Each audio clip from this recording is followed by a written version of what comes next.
Continuando aqui a parte 2 do meu vídeo sobre máfia, Na verdade tá falando aqui sobre o quê? Sobre máfia entre aspas, né? Porque não é a máfia, é a aleatoriedade do futebol, das apostas esportivas no curtíssimo prazo. No curtíssimo prazo, apostas são aleatórias.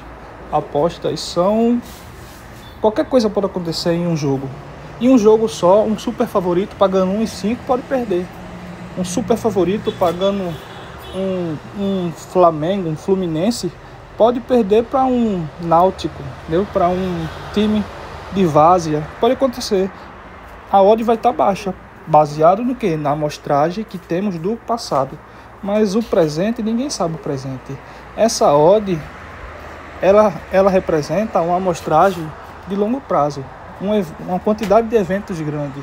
No longo prazo, num grande volume de eventos, a odd vai acertar. Mas no curtíssimo prazo ela pode errar, entendeu? Então, entenda isso, jamais vire torcedor, né? Como está contando a história do PSG contra esse outro time aqui, Salzburgo. O que aconteceu? Eu estava a favor, tava a lei 3-3. A minha estratégia de lei 3-3 diz que eu tenho que assumir o prejuízo se eu levar 2 gols. O PSG fez 1 gol e o outro time, a Zebra, fez 2 gols. Aí eu comentei com meu amigo, vou sair no prejuízo aqui. Poxa, o PSG tomou virada. Meu amigo falou, não, sai não, porque o PSG é muito bom. Eu torço por ele, o PSG é muito bom. Ele é um dos poucos times que consegue fazer a virada fácil. Sai não, vamos... Aí o que eu disse? Não, eu não sou torcedor não. Não importa pra mim se o time é bom, se o time é ruim. Se a estratégia manda eu fazer cash out e assumir o prejuízo, eu tenho que assumir. Porque eu assumindo o prejuízo, sempre no meu gerenciamento de risco, seguindo ele certinho, eu posso tomar vários prejuízos, mas no longo prazo eu sempre vou estar positivo. Então eu fiz cash out e assumi o prejuízo. O que aconteceu depois? O PSG tomou o 3º gol. Vê só, se eu ficasse a favor do meu amigo, virando torcedor do time, torcendo. Por isso que eu digo, trading não é aposta no sentido de você estar apostando, torcendo pelo time, por aquele time. Não, trading é baseado em probabilidade. Trade é baseado em probabilidade, né? Em um longo espaço de tempo, em uma grande amostragem de eventos. Se a minha taxa de acerto, a minha probabilidade diz que eu tenho 90% de taxa de acerto, de win rate, significa que em 100 jogos eu vou acertar 90 e errar 10, tomar prejuízo em 10 jogos, e tomar lucro em 90. Porém, pode ser que eu faça 100 jogos e eu tome prejuízo em 20 e acerte só em 80. Por quê? A minha taxa de win rate, ela só vai bater certinha depois de uma grande amostragem de muitos eventos. Não apenas em 100 jogos, não apenas em 10 jogos. Mesma coisa são as cotações, as odds. Elas vão acertar numa grande amostragem de eventos, não em um jogo. Em um jogo só, em 2, 3 jogos, tudo pode acontecer. Por isso que acontece muitas zebras e muita gente fica sem entender. Como assim aconteceu essa zebra? Era impossível. Estava pagando 1,20, 1,10 e o time perdeu? Sim. Porque a odd não prevê futuro. A odd é baseada no passado. É baseada em amostragem de eventos do passado. A odd não prevê futuro e nem prevê o presente. O presente, a odd olhando que o presente, ela se ajusta. Porque os apostadores vão entrar para ajustar a odd. Os market makers, os odds makers vão ajustar a odd ali em tempo real. Mas mesmo assim, não é um ajuste perfeito, porque o presente ninguém sabe. O futuro também ninguém sabe, entendeu? Nem as odds, nem as cotações. Porém, no longo prazo, numa vasta amostragem, a odd vai acertar. A probabilidade vai bater. Porém, outro detalhe importante. A odd que bate no longo prazo, a odd que adivinha a probabilidade de uma amostragem grande, é sempre a odd pré-live, é sempre a cotação pré-live. Aquela cotação pré-live ali, no longo prazo, ela sempre acerta. Se você pegar um banco de dados de muitos jogos, a odd sempre vai acertar num volume grande. Porém, é a odd pré-live. A odd se movimentando em live, ela é aleatória. Ela é aleatória não, porque ela está observando ali o movimento do jogo ao vivo, o comportamento, e ela vai se ajustando aos poucos ali, né, em live. Mas aquela odd ali, por exemplo, no minuto 10, um time super favorito que estava com a odd 1,20, agora está com a odd 1,40. significa que sempre no minuto 10 a odd vai estar em 1,40 nos próximos jogos daquele super favorito contra o mesmo time? Não. Ela está ali em 1,40 porque ela se ajustou ali ao vivo de acordo com o que estava acontecendo naquele presente. Mas o futuro pode ser diferente, mesmo que seja o mesmo time jogando contra o mesmo time, no mesmo estádio, com os mesmos jogadores, o comportamento vai ser diferente. Então as odds em live, elas são também um pouco mais confusas do que a pré-live. As odds, eu digo o seguinte, se você aposta sempre no mesmo time, usando odds pré-live, usando a cotação do pré-live, no longo prazo, numa amostragem grande de jogos, se você usando um gerenciamento de risco certinho, você não vai nem perder muito nem ganhar muito. Você vai ficar ali perto do 0 a 0, ganhando pouco ou perdendo pouco. Porque as odds pré-live, a probabilidade das cotações no pré-live, elas sempre acertam no longo prazo. Porém, tem outro detalhe. Isso se você usa uma casa exchange, né? Uma bolsa esportiva. Porque na bolsa esportiva as odds estão quase sempre justas. Mas se você usa uma casa de aposta dessas, como por exemplo a Betano, Bet365, outras casas de aposta, as odds vão estar injustas. Aí se você usa as odds pré-live, a cotação pré-live, você vai no longo prazo sempre estar no prejuízo. Tá? É outro assunto que eu queria entrar. Existe uma forma de evitar jogos onde você vai se deparar com um evento raro ou se deparar com um evento de fundo de cauda, que é aqueles eventos que são raros, aqueles eventos que muita gente diz, é máfia, esse evento aí aconteceu, foi máfia, aconteceu aí, foi zebra. Existem algumas formas de evitar isso, e uma das formas é não aceitando a cotação que o Market Maker e o Order Maker dá no pré-live.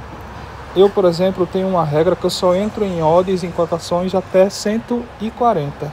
Eu vejo um jogo, analiso ele, vejo que ele tá bom para entrar, e eu tento entrar, eu vejo que a odd está ali perto de 140, eu dou uma cotação um pouquinho abaixo para pegar uma vantagem. Eu dou cotação 1,30.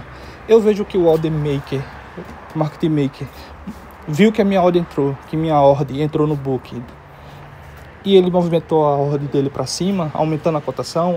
Eu queria pagar 130, o Market Maker estava vendendo a 140. Ele viu que a minha ordem entrou, ele botou para 160. Eu não vou aceitar a cotação dele, eu vou deixar em 130. Ele vai abaixar um pouquinho, eu continuo deixando 130. Se ele aumentar muito, eu subo para 140, mas não passo disso. Isso já me salvou de muitas máfias, muitos jogos que deu zebra. Porque quando é um jogo combinado, um jogo que está previsto acontecer uma zebra, uma máfia, alguma coisa, o Market Maker ele sempre vai ficar com medo de entrar no jogo. Ou ele vai te dar uma cotação muito alta para que ele ganhe muita vantagem, ou ele nem vai estar no book. Então, se você vê que o Market Maker está com medo de entrar no jogo, está com medo, evitando entrar, bota a ordem, tira a ordem, aumenta, você já consegue prever que aquele jogo ali pode acontecer alguma zebra, alguma coisa imprevista. Geralmente os Market Maker têm informação privilegiada, os Order Maker, porque eles trabalham com scouter, trabalham com pessoas que estão dentro do campo, que estão dentro da comunicação ali do jogo, que tem informação mais rápida, informação mais privilegiada. Então, isso é uma das dicas que eu dou. Se você vê que o Market Maker, o Order Maker está com medo de entrar no jogo, você não deve entrar também, a não ser que você pegue muita vantagem. Essa dica, por exemplo, me salvou de um jogo hoje, de alguns jogos hoje. Por exemplo, esse jogo aqui, um super favorito. Não conheço o time, como eu digo, a minha análise não se importa com o time, não é análise que está torcendo por time. Mas esse casa aqui, ele era super favorito, uma cotação muito baixa, estava pagando ali 1,30, próximo de 1,30 a 1,40, e era para eu entrar a favor dele, da casa. Porém, quando eu fui entrar no lei goleada, pensei em entrar no lei goleada, tentei, eu percebi o Market Maker fugindo de mim. Eu botava a ordem a 110, ele fugia, botava a ordem lá em 150, eu botava a ordem em 130, ele fugia, botava a ordem em 160, e às vezes eu botei a ordem em 140, ele botou uma ordem acima de mim, 150, para não deixar entrar. Eu percebi ele fugindo, o que eu fiz? Eu não fui atrás dele, eu deixei minha ordem lá parada, e ele não quis entrar no jogo, ele não quis executar minha ordem. Por quê? Aí isso já me salvou de uma manipulação, esse jogo foi totalmente manipulado, tá?